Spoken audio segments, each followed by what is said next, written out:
গত ২ অক্টোবর বাংলাদেশে পালিত হলো পথ-শিশু দিবস। এবং বাংলাদেশে আপনার কি ধারণা আছে যে কত হাজার বা কত লক্ষ পথ-শিশু আছে?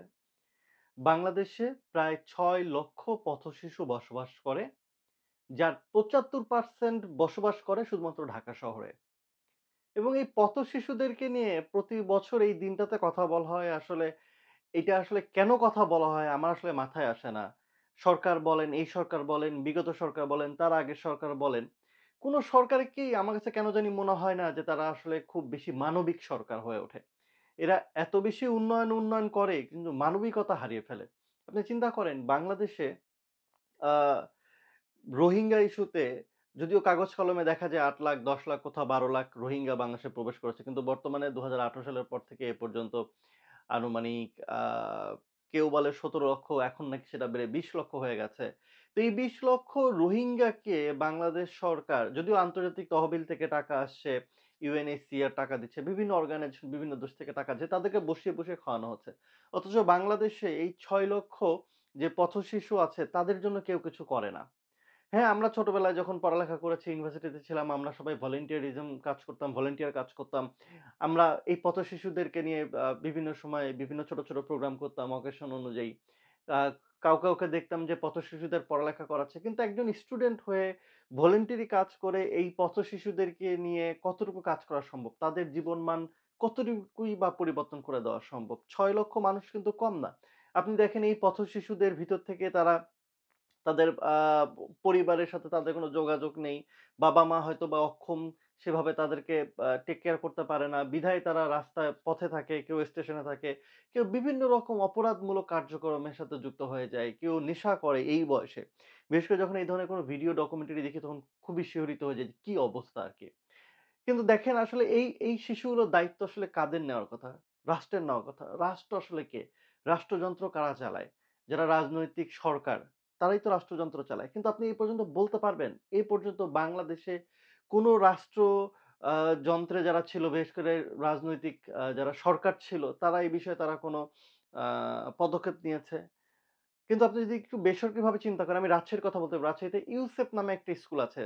নওদাপাড়ার ওখানে একটা স্কুল আছে বা বায়ার পাশে এবং টিকাপাড়ার এখানে। এখানে দেখেছি যে খুবই পথ-শিশু টাইপের কিংবা যারা একেবারে গরিব তাদেরকে নিয়ে এসে পড়ালেখা করায়। এটা একটা বেসরকারি প্রতিষ্ঠান এবং আ ফরেন কোনো মানে ফরেন কোনো ডোনেশন আছে এবং সেই সাথে তাদেরকে কারিগরি শিক্ষা দেয়।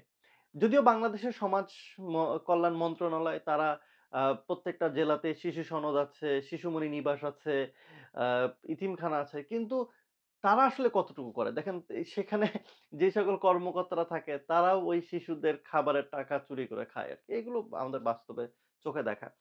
কিন্তু প্রকৃত অর্থেই এ পর্যন্ত বাংলাদেশে যতগুলো সরকার এসছে, এই শিশুদের জন্য কেউ কিচ্ছু করেনি। অথচ তারাই বড় কথা বলে শিশুরাই আগামী দিনের ভবিষ্যৎ। কিন্তু এই পথ-শিশুরা কি আগামী দিনের ভবিষ্যৎ না?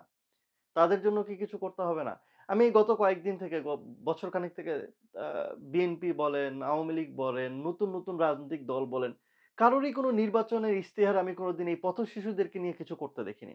অথচ যদি রাষ্ট্র যদি চাইতো বা রাষ্ট্রের কর্তা ব্যক্তিরা তারা যদি একটু মানবিক হতো, তাইলে দেখতেন এদের জীবনটা বদলে যেত। যেই দেশ ১৭ লক্ষ ১৮ লক্ষ রোহিঙ্গাকে আ পালছে বছরের পর বছর, সেই দেশে পথ-শিশুরা পথে অনাহারে মারা যাচ্ছে। অশিক্ষায় আ বা কি বলে নেশাগ্রস্ত হয়ে জীবন বিপন্ন হচ্ছে। অথচ রাষ্ট্রের যেন এদের দেখার কোনো দায়িত্ব নেই, কোনো কর্তব্য নাই। কারণটা কি জানেন? কারণ বাংলাদেশের রাষ্ট্রযন্ত্র যারা বসে, যারা চালায় তারা আসলে মানবিক না। তারা শুধু মানবিক তাদের নিজেদের বেলায়, তাদের দলের নেতা-কর্মীদের বেলায়। আর কিভাবে উন্নয়নমূলক প্রকল্প গ্রহণ করে সেখান থেকে টাকা লুট করা যাবে সেগুলো নিয়ে তাদের ব্যস্ত। কেন? সরকার যদি চায় আমি তো মাঝে মধ্যে চিন্তা করি আমাদের রাজশাহীতে যদি চিন্তা করেন আপনি রাজশাহী বা প্রত্যেকটা সিটি কর্পোরেশন এলাকায়, সিটি কর্পোরেশন যদি ব্যবস্থা করে যে না, ঠিক আছে তাদের নিজস্ব একটা স্কুল থাকবে, আবাসিক স্কুল থাকবে। এই পথ-শিশুদেরকে রাস্তাঘাটে যেখানে পাওয়া যাবে তাদেরকে তুলে নিয়ে সেই স্কুলে রাখা হবে, আবাসিক স্কুল। প্রয়োজন বোধে বেশিরভাগ পথ-শিশু কিংবা যারা শিশু শ্রমের সাথে জড়িত পড়ালেখা করে না। আপনি দেখবেন অনেক লেদ কারখানায়, অনেক দোকানে ১৪ বছর ১৫ বছরের শিশুরা কাজ করছে আরকি। তাদের কাজ করায় কেন? বাবা-মা গরিব তাদের টাকার জন্য। ঠিক আছে? প্রত্যেকটা শিশু যারা পথ-শিশু তারা যদি এই শিশু সনদগুলোতে বা স্কুলগুলোতে বিশেষায়িত স্কুলগুলোতে যদি আসে, তাহলে তার বাবা-মারা প্রতি মাসে একটা নির্দিষ্ট পরিমাণ টাকা পাবে। আপনি তো হাজার, হাজার লক্ষ কোটি টাকা বাংলাদেশ থেকে পাচার হয়ে যাচ্ছে। এই পথ-শিশুদের জন্য যদি আপনি ধরেন এদেরকে শিক্ষাও দিবেন, এদেরকে পয়সা খরচ করে রাখবেনও এবং এদের বাবা-মাকে টাকাও দিবেন যে, "বাবা তোর সন্তানকে তোকে কোন শিশু শ্রম করতে হবে না। প্রতিদিন তুই ৳১০০ করে মাসে না তুই ৳৩,০০০ রাখ।" দেখুন বাবা-মারা স্বইচ্ছায় তাদের সন্তানকে এই স্কুলে দিয়ে যাবে। বাংলাদেশে কোনো পথ-শিশুই থাকার কথা না। কিন্তু দেখেন আপনি এইটা নিয়ে কেউ কোনো কথা বলে না। কোনো আয়োজন নেই। বছর গেলে ওই পথ-শিশু ২ অক্টোবর একটা বড়, বড় আ সচিবরা, মন্ত্রীরা, মিনিস্টাররা বড়, বড় বুলি আওড়ায়। বিভিন্ন এনজিওরা তারা বড়, বড় বুলি আওড়ায়। কিন্তু বাস্তব অর্থে আপনি এনজিওর কথা বলেন, রাজনৈতিক দলের কথা বলেন। এর দ্বারা এই ৬ লক্ষ মানুষের কোনো মানে ব্যবস্থা করা সম্ভব না। হ্যাঁ, এনজিওরা বিদেশ থেকে টাকা নিয়ে আসবে তাদের জীবনমান উন্নয়ন করার জন্য। মাঝখান থেকে কিছু টাকা-পয়সা তারা খাবে। তারা ছোটখাটো প্রোগ্রাম করে ছবি তুলবে, রিপোর্ট করবে এইটুকুই শেষ। কিন্তু বাস্তবে যাদের জন্য টাকা আনা হলো তাদের কিন্তু জীবনমান পরিবর্তন হয়নি, হচ্ছে না, হবেও না। কিন্তু রাষ্ট্র যদি চায়, সরকার যদি চায় তাহলে সম্ভব। শুধুমাত্র দরকার পরিকল্পনা। বাংলাদেশে ধরেন হিজড়া জনগোষ্ঠী আছে। এরা না পারে সাধারণ মানুষের সাথে মিশতে, না পারে এরা কোনো কর্ম করে খেতে। বিধায় কি করে? ট্রেনে, ট্রেনে চাঁদাবাজি করে। বর্ডার এলাকা হলে ব্ল্যাকিং করে। এই তো করে খায়। কিন্তু এদেরকেও যদি আপনি একটা আ কারিগরি প্রশিক্ষণের আওতায় এনেছেন। ঠিক আছে বাবা তোরা আ কাজ কর, কাজ শেখ, পড়ালেখা কর। তারপরে ক কাজ জানা পাবলিক সে হিজড়া হোক, সে ছেলে হোক, সে মেয়ে হোক। কাজ যদি কেউ জানে তাকে একটা কাজ দিতে কারো বাধবে না আসলে। হ্যাঁ? কিন্তু সরকারেরই সদিচ্ছার অভাব। নতুন, নতুন দল যারা আসছে তরুণদের দল তাদেরও আমি মাথার ভিতরে দেখলাম না যে এইটা নিয়ে ২ টা লাইন বলা। ঠিক আছে আমরা যদি কোনদিন সরকারে আসি, আমরা যদি কাজ করি আমরা অবশ্যই পথ-শিশুদেরকে নিয়ে কাজ করব। অথচ রাস্তাঘাটে বের হলে আপনি এমন কোন দিন নাই যাদেরকে দেখলে আপনার কষ্ট পান না, যাদেরকে দেখলে আপনার খারাপ লাগে না। আপনি নিজের সন্তানের দিকে একবার তাকান আর ওদের দিকে একবার তাকান তাহলেই বুঝবেন।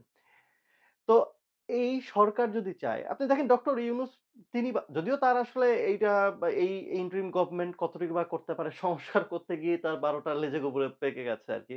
মানে পাকিয়ে ফেলেছেন। তাদের কথা বাদ দেন। আপনি আওয়ামী লীগ সরকারের কথা বলেন। শুনেছি আওয়ামী লীগ সরকার নোবেল পাওয়ার জন্য রোহিঙ্গাদের রেখেছে কিন্তু আমছালা দুটোই গেল আরকি। কিছুই হলো না। হোয়াটএভার যাই হোক।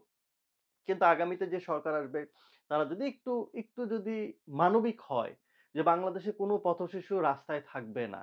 যেখানে যাকে পাওয়া হবে সেই স্কুলে তাকে নিয়ে যাওয়া হবে। আবাসিক স্কুলের ব্যবস্থা করেন। সেখানে কারিগরি শিক্ষা প্রশিক্ষণ দেন আপনি। ক্লাস 9-10 পর্যন্ত যদি যেই ছেলেমেয়ে যদি আপনি রেখে পড়াতে পারেন, তার বাবা-মাকে যদি টাকা দেন, এই ৬ লক্ষ শিশু নিশ্চিত বাংলাদেশের জন্য একটি সম্পদ হয়ে বের হবে।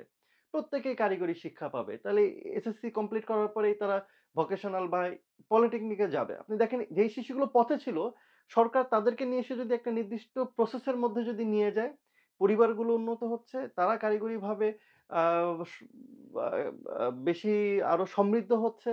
কেউ এসএসসি পাস করার পরে হয়তোবা কাজে যেতে পারে, কেউ হয়তোবা পলিটেকনিকে পড়তে পারে, কেউ এখান থেকে বের হয়ে কিন্তু ভালো জায়গায় চাকরি করতে পারে। আমরা এসওএস শিশুপল্লীর কথা দেখি। সেখান থেকে কিন্তু অনেকে বিসিএস ক্যাডার পর্যন্ত হয়েছে, ডাক্তার হয়েছে। এগুলো তো উদাহরণ আমাদের সমাজেই আছে। শুধু দরকার আমাদের বাংলাদেশের সরকার এর একটু মানবিকতা আরকি। আপনারা আসলে যা করেন খুবই ভালো করেন। কিন্তু এর বাইরেও এই যে এই এত বড় একটা জনগোষ্ঠী পথ-শিশু এদের বেলায় আপনাদের কারোরই মন কাঁদে না। দেখেছি। এর আগেও কাঁদেনি, এখনো কাঁদবে না, সামনেও কাঁদার কোনো সুযোগ নেই। কারণ আপনারা আছেন কেউ টেম্পো স্ট্যান্ড দখল করছেন, কেউ হয়তো বাস স্ট্যান্ড দখল করছেন, কেউ স্বপ্ন দেখছেন সরকারে গিয়ে কত বড়, বড় উন্নয়ন প্রকল্প বাস্তবায়ন করা যায়। সেখান থেকে কি পরিমাণ লুটপাট করা যায় সেগুলো নিয়ে আপনারা আসলে আ স্বপ্নে বিভোর। কিন্তু এই দেশের সাধারণ মানুষদেরকে নিয়ে আপনারা আসলে কেউই কখনো ভাবেননি। বাংলাদেশের সাধারণ মানুষ এই রাস্তার মানুষকে ব্যবহার করে যে যার মতন করে আঁকড়ে গুছিয়েছেন। কিন্তু এই দেশের মানুষদের জন্য আপনারা আসলে কিছুই করেননি। যা করেছেন যেটা হওয়ার কথা ছিল সেটা অটোমেটিক্যালি হয়েছে অলমোস্ট। কিন্তু আপনি যদি চিন্তা করেন অন্যান্য দেশের তুলনায় এ যে সমসাময়িক বাংলাদেশে যে সময় জন্ম হয়েছে অন্যান্য সিঙ্গাপুরের কথা বলেন মালয়েশিয়ার কথা বলেন, দক্ষিণ কোরিয়ার কথা বলেন, তারা কোথায় গেছে? তো এইটুকু যে হয়েছে এইখানে আসলে আপনাদের যে খুব একটা বাহবা পাওয়ার ব্যাপার আছে তা কিন্তু না। সময়ের সাথে আপনারা এতটুকু এসেছেন। কিন্তু আপনারা যদি একটু মানবিক হতেন, আপনারা যদি একটু সৎ হতেন, একটু যদি দেশপ্রেমিক হতেন, এই বাংলাদেশই হতে পারত মালয়েশিয়া, সিঙ্গাপুর কিংবা দক্ষিণ কোরিয়া। তবে প্রত্যাশা আমাদের একটাই, আগামী দিনে যারা সরকারে আসবে সেটা তরুণ সরকার হোক আর প্রবীণ সরকার হোক, যেই আসুক না কেন, তারা একটু মানবিক হবেন আরকি। একটু মানবিক, একটু সৎ আর একটু দেশপ্রেমিক হবেন। তাইলেই বাংলাদেশটা পরিবর্তন হয়ে যাবে।